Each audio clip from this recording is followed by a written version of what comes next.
శేఖర్ గారు మాట్లాడండి. కేఎస్ఆర్ గారు, మీకు అలాగే ప్యానలిస్టులకి అండ్ సాక్షి టీవీ వీక్షకులందరికీ కూడా గుడ్ మార్నింగ్ సార్. సార్, అప్పుల విషయానికి వస్తే చంద్రబాబు నాయుడు గారు ఒక రికార్డు ఉంది సార్ అప్పుల విషయంలో. రికార్డు ఏంటంటే ఒకే రోజు 5,000 కోట్ల రూపాయలు ఆర్బీఐ బాండ్లు వేలం వేసిన చరిత్ర 2019కి ముందు జరిగింది సార్. ఇప్పుడు 2024 తర్వాత ఆగస్టులో ఒకే రోజు 5,000 కోట్ల రూపాయలు అప్పు తీసుకొచ్చారు సార్. వచ్చే మంగళవారం 4,237 కోట్ల రూపాయలు అప్పు తీసుకొస్తున్నారు సార్. ఇంకా అప్పుల అప్పారావు ఎవరు, రుణ కంటుడు ఎవరు సార్? కేఎస్ఆర్ గారు, అవును, అప్పారావు ఎవరు, రుణ కంటుడు ఎవరు?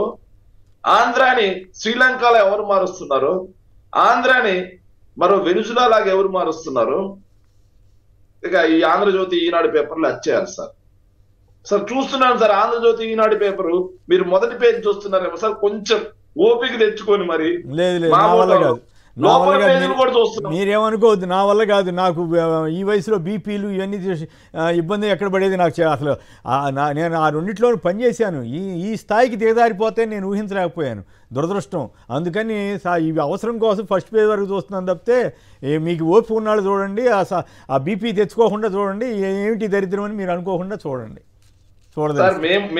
సార్ నేను అదే చెప్తున్నాను సార్, మేము కొద్దిగా ఓపిక తెచ్చుకొని లోపల పేజీలు మరి చూస్తున్నాం సార్. ఎక్కడన్నా కనిపిస్తుందేమో అప్పు గురించి కొంత రాస్తాడేమో అని చెప్పి 1-2 సందర్భాల్లో రాశారు సార్ అప్పుల గురించి. ఏం రాశారంటే అమరావతికి ప్రపంచ బ్యాంక్ గర్వంగా రాశారు సార్. గర్వంగా, కరెక్ట్, వాళ్ళు చేస్తే గర్వం.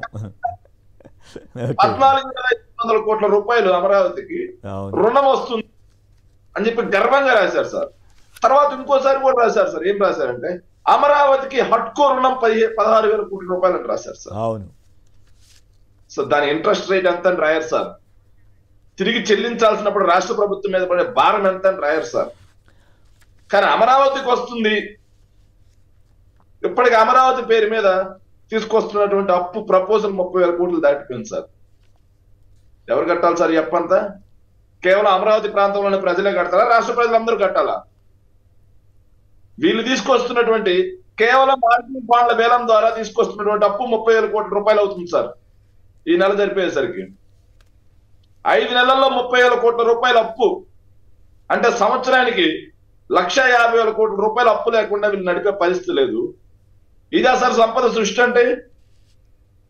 ఇది చంద్రబాబు నాయుడు గారు చేసినటువంటి సంపద సృష్టి. ఆయన సంపద సృష్టి ఎలా ఉంటుందో 95 నుంచి 2004 వరకు లెక్కలు కూడా చెప్పగలం సార్ మేము. ఆయన మీద అంత ప్రేమ కాబట్టి అద్భుతంగా అప్పటి నుంచి బాబు గారు తీసుకొచ్చినటువంటి సంపద సృష్టి మీద రీసెర్చ్ కూడా చేస్తున్నాం సార్ మేము. కరెంట్ ఛార్జీల గురించి కూడా మాట్లాడండి. ఇంత దుర్మార్గంగా రాసే పత్రికలకి కనీసం మనస్సాక్షి అనేది ఒకటి ఉండాలి సార్. అప్పులు తగ్గించి రాష్ట్ర ప్రభుత్వ ఆదాయాలు పెంచినటువంటి జగన్మోహన్ రెడ్డి గారి మీద ఏమో ఇంత పెద్ద బండలు వేస్తారు సార్. రాష్ట్ర ప్రభుత్వ ఆదాయాలను అధపాతాళానికి దొక్కేసి అప్పులని ఆకాశం ఎక్కించినటువంటి చంద్రబాబు నాయుడు గారినేమో విజనరీ సంపద సృష్టికర్త అని రాస్తారు సార్.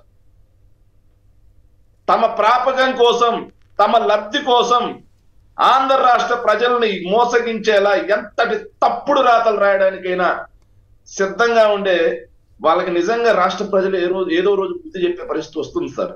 ఇంత దుర్మార్గమైన వార్తలు అయితే రాయకూడదు. ఎస్, చంద్రబాబు నాయుడు గారు చేస్తున్నటువంటి ఈ అప్పుల గురించి 4,327 కోట్ల రూపాయలు అప్పు చేస్తున్నారు కదా వచ్చే మంగళవారం. ఎక్కడున్నారు సార్ ఈనాడు? రాయండి మరి. రాష్ట్రం అప్పుల భయమైందని చెప్పి ఎక్కడన్నా మూలలో పేజీలో రాయండి మరి చూద్దాం.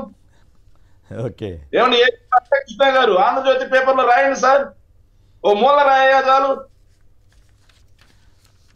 జగన్మోహన్ రెడ్డి గారు కోవిడ్ టైంలో సార్ మన రాష్ట్రమే కాకుండా అన్ని రాష్ట్రాలు, అన్ని దేశాలు కూడా అప్పులకు వెళ్లాల్సినటువంటి పరిస్థితి కోవిడ్ టైంలో ఆదాయాలు లేక. అవును. కోవిడ్ అప్పులకు వెళ్తే ఎంత చండాలంగా రాసినటువంటి పత్రికలు ఈ రోజు మాత్రం రాష్ట్ర ప్రభుత్వ ఆదాయాలు పెంచిపోయారు జగన్మోహన్ రెడ్డి గారు. ఖజానాలో మీలాగా 100 కోట్లు కాకుండా 7,000 కోట్ల రూపాయలు పెట్టిపోయారు.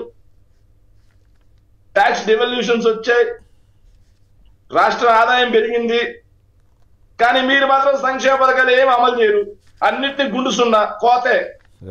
అమ్మఒడి, రైతు భరోసా లేదు, మత్స్యకార భరోసా లేదు, నేతన్న నేస్తం లేదు, కాపు నేస్తం లేదు, ఇంకా చెప్పు ఫీజు రియంబర్స్మెంట్ లేదు, ఆరోగ్యశ్రీ లేదు. ఏముందో చెప్పండి సార్. ఏం అమలు చేయాల్సిన ఏమీ అవసరం కాదుగా. ఇప్పుడు జనం ఏమనుకుంటున్నారంటే కొంతమంది నాకు ఫోన్ చేసి ఈవీఎం ప్రభుత్వంగా సార్ అడిగే పరిస్థితి లేదు, వాళ్ళు చెప్పే పరిస్థితి లేదు, అదేమంటే దౌర్జన్యం ఇవన్నీ ఉత్తిత్తి వాళ్ళు అసలు భయపడలేదంట. ఇప్పుడు జనానికి భయపడలేదంట, జనమే భయపడాల్సిన పరిస్థితి వచ్చిందంట. ఇదేంద్రా బాబాయ్. రైట్. కేసీఆర్ గారు మంచి ప్రజల మద్దతుతో ప్రజల ఆమోదంతో గెలిచిన వాళ్ళకి ప్రజల పట్ల బాధ్యత, చిత్తశుద్ధి, జవాబుదారీతనం ఉంటుంది. భయం కూడా ఉంటుంది. భయం, అదే సార్, బాధ్యత, చిత్తశుద్ధి, భయం, జవాబుదారీతనం. అవును. కానీ ప్రజల మద్దతుతో గెలిచిన వ్యక్తులు కాదు, ఈవీఎం పోల్మాలతో గెలిచిన వ్యక్తులకి వీళ్ళకు ఉండేది ఏంటో తెలుసా సార్? ఈరోజు దోచుకో, పంచుకో, తినుకో. ఓకే. ఒక్క చిన్న మాట చెప్పాలి మధ్య దాని మీద కూడా సంక్షిప్తంగా మాట్లాడితే మన పవన్ కళ్యాణ్ గారి ఇంట్రెస్టింగ్ ఆస్పెక్ట్కి వెళ్దాం సార్. ఒక్క చిన్న మాట చెప్తాను సార్. సార్ ఈ ప్రభుత్వంలో ఏం నడుస్తుందంటే సార్, ఈ ప్రభుత్వంలో ఏం నడుస్తుందంటే సార్, అద్భుతంగా ట్రాన్స్పరెన్సీ ఉంది సార్. ఈ ప్రభుత్వం 3 అంశాలు ఎంత ట్రాన్స్పరెన్సీ ఉందంటే సార్, బీర్ ఫ్యాక్టరీ ఉంది sir, Kingfisher beer factory, Srikakulam district. నాకు కమిషన్లు ఇస్తేనే మీ లారీలు బయటికి పోతాయి. అవును, ఆ లోకల్ కమిషన్లు మనుషులు ఎవరు చేశారంట కదా. అద్భుతమైన ట్రాన్స్పరెన్సీ సార్. అవును. నాకు లంచం ఇస్తేనే, నాకు కమిషన్లు ఇస్తేనే నువ్వు గ్రీన్ ఫీల్డ్ ఎక్స్ప్రెస్ హైవే వేసుకుంటావు, లేకపోతే నీ క్యాంప్ ఆఫీస్ తగలబెడతా. అద్భుతమైన ట్రాన్స్పరెన్సీ సార్. ఇప్పుడు కాదు జేసీ ప్రభాకర్ రెడ్డిను ఆదినారాయణ రెడ్డిల పంచాయతీ వాళ్ళిద్దరిని మీద చర్య తీసుకోవడం కాదంట, ఇద్దరిని పిలిచి పంచాయతీ చేస్తున్నారు కదా. అసలు పోలీసులు 100 మంది పోలీసులు ఖర్చు పెట్టి మరి అక్కడ పెట్టి వాళ్ళిద్దరికి భద్రత కల్పిస్తున్నారు కదా. ఎప్పుడైనా చూసామా ఇట్లాంటి పరిస్థితి? మళ్ళీనేమో జనంలో ఎక్కడైనా జరిగితే ఇంకేముందని సోషల్ మీడియా వాళ్ళ మీద పెట్టే పీడీ కేసులని వీళ్ళ మీద కదా పెట్టాల్సింది అసలు. సార్ ఇలాంటి జిమ్మిక్ రాజకీయాలు మొత్తం కూడా చంద్రబాబు నాయుడు గారి పరిపాలన చూస్తాం సార్. సార్ ఒక చిన్న ఉదాహరణ సార్. పాపం సార్, ఇది మీరు ఇంతకు ముందు మీ గొంతు చించుకున్నారు సార్. పాపం 2019 ఎన్నికలకు ముందు మీరే సార్, నేను ఎన్నోసార్లు మీ డిబేట్లు, వనజాక్షి అనే ఎంఆర్ఓ జుట్టు పట్టుకొని ఇసుకలో ఈడ్చి కొడితే చర్యలు చేపట్టాల్సినటువంటి ముఖ్యమంత్రి వనజాక్షి గారిని దెందులూరులో మన ప్రభాకర్ గారిని ఇద్దరిని కూర్చోబెట్టి రాజీ చేసినటువంటి రాజీ ముఖ్యమంత్రి అయినా. అది ఇంకా చాలా ఉన్నాయండి అవన్నీ. ఇప్పుడు జమ్మల్ మడుగులో అప్పట్లో తెలుగుదేశంలోకి వచ్చిన ఆదినారాయణ రెడ్డికి ఆయన ప్రత్యర్థి వర్గాన్ని కూర్చోబెట్టి కలెక్టర్నే కూర్చోబెట్టి పంచాయతీ చేశారు. 50% తీసుకోండి ఇట్లా ఏదో చెప్పారు కదా. రైట్. ఓకే.